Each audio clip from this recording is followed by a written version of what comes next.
tidak melakukan scanning sebelum menerima bola yang mengakibatkan timnas kita itu di counter attack dan berbuah gol.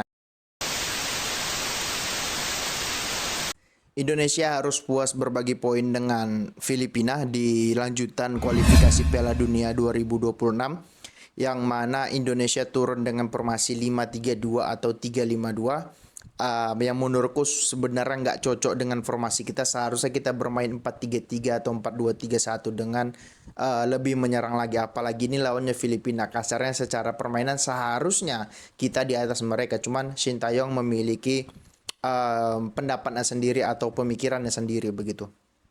Nah, menurutku permainan timnas Indonesia di pertandingan kali ini bermain nggak sangat buruk, cuman cukup buruk. Kenapa? Karena organisasi pertahanan dan cara menyerangnya itu belum sesuai dengan apa yang kita harapkan gitu. Seperti contohnya di klip ini terlihat bahwasanya 5 shape pemain kita, back kita itu sebenarnya sudah bagus, cuman 3 gelandang kita tidak berhasil menutup segitiga piramida yang dibentuk oleh pemain Filipina yang menyebabkan Filipina bisa menghasilkan sebuah peluang begitu.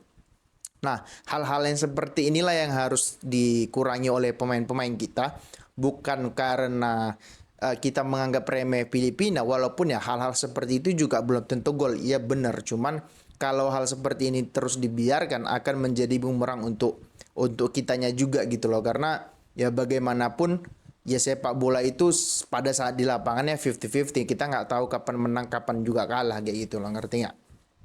Nah kemudian setelah momen itu tadi, kemudian aku akan menunjukkan klip yang satu ini terkait dengan blunder dari seorang Jordi Amat. Sebenarnya inisiatif yang dilakukan Jordi Amat itu sudah bagus. Dia masuk ke tengah karena tidak ada pemain tengah yang meminta bola. Dia masuk ke tengah. Cuman dia tidak melakukan scanning sebelum menerima bola yang mengakibatkan timnas kita itu di counter attack dan berbuah gol. Nah, yang cukup menarik adalah kalau secara taktikal pemain Filipina itu cukup bagus visinya gitu loh. Dia tidak lari lurus, cuman dia lari menyamping yang menyebabkan terbelahnya pertahanan Indonesia. Walaupun demikian ada juga faktor dari Elkan Bagot yang mencoba untuk melakukan offset trap, cuman tidak berhasil gitu. But ya it's okay gitu, itu kan semuanya bisa terjadi. Kemudian timnas kita kebobolan satu gol kayak gitu.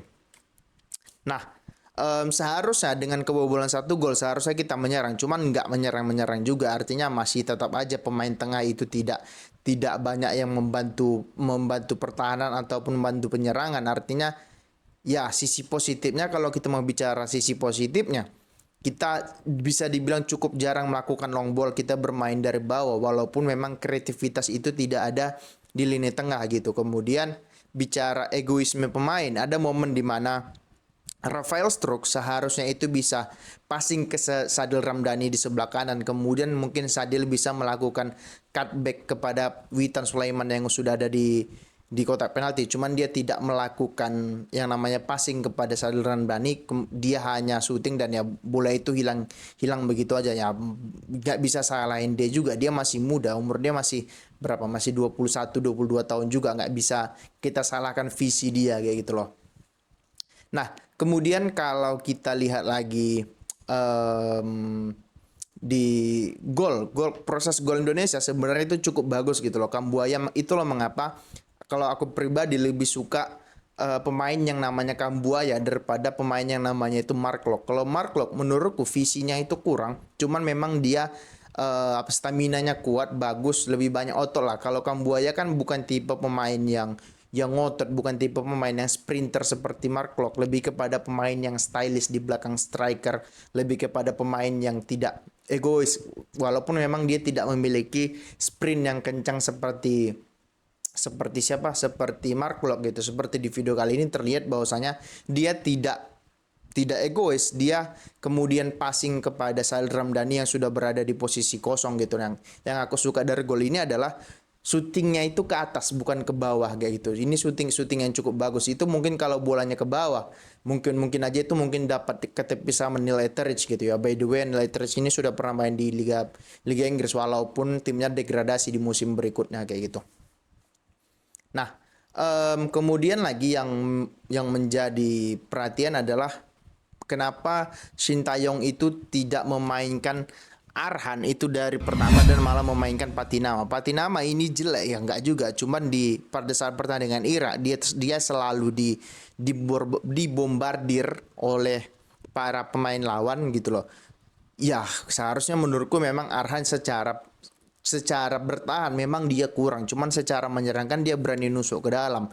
Terbukti pada saat dia dimasukkan permainan timnas ataupun permainan sayap kiri itu lebih hidup lah kayak gitu. Tidak seperti pada saat Patinama di situ. Mungkin ya si Sintayong lebih kepada ingin bermain bertahan, cuman rasaku bermain bertahan bukan solusi kayak gitu loh, ngerti nggak? Satu pemain yang menjadi sorotanku semenjak pada saat melawan Irak adalah Elkan Bagot, yaitu ini pemain ya bermain di Liga Inggris walaupun divisi 1.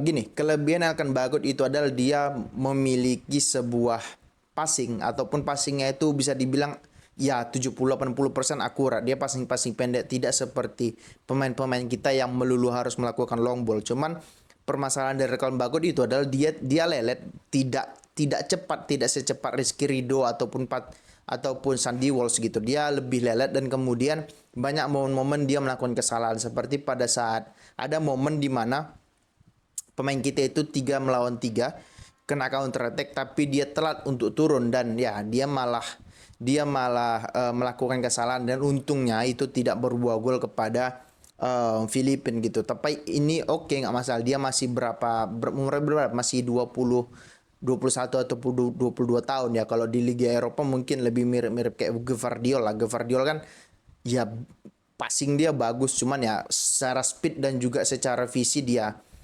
masih belum berada di top performa dia. Contohnya pada saat melawan Chelsea kan dia melakukan blunder yang seharusnya bola itu bisa dia dapat dan bisa dia buang kayak gitu, bisa dikuasain dia lah kayak gitu. Tapi ya kembali lagi ini pukulan telak, seharusnya kita bisa menang melawan Filipina, cuman sangat disayangkan kita hanya dapat 1 poin gitu. Apalagi Vietnam di pertandingan lainnya itu mengalami kekalahan 1-0 atas Irak. Jadi ya kalau mainnya kayak gini terus aku yakin Indonesia jadi lumbung gol di Piala Asia 2024 nanti kayak gitu. Gitu loh, ngerti nggak? Lawan Jepang pasti kita dihajar. Irak kemarin kita dihajar. Vietnam lawan Irak kemarin luar biasa Vietnam mainnya kayak gitu, ngerti nggak? Jadi lebih bagus lagi main Vietnam daripada Irak. Irak kan kebanyakan crossing gitu. Jadi ya kalau menurutku apapun hasilnya kayak gitu ya, nggak ada rasaku satupun warga negara Indonesia yang berharap timnas itu masuk Piala Dunia dengan carut marut sepak bola kita seperti sekarang ini gitu. Oke, itu dulu konten kita kali ini. Bagi kalian yang suka silahkan di subscribe, di komen, dan di like. Bagi kalian yang nggak suka nggak apa-apa, di skip aja. Oke, terima kasih. Ciao.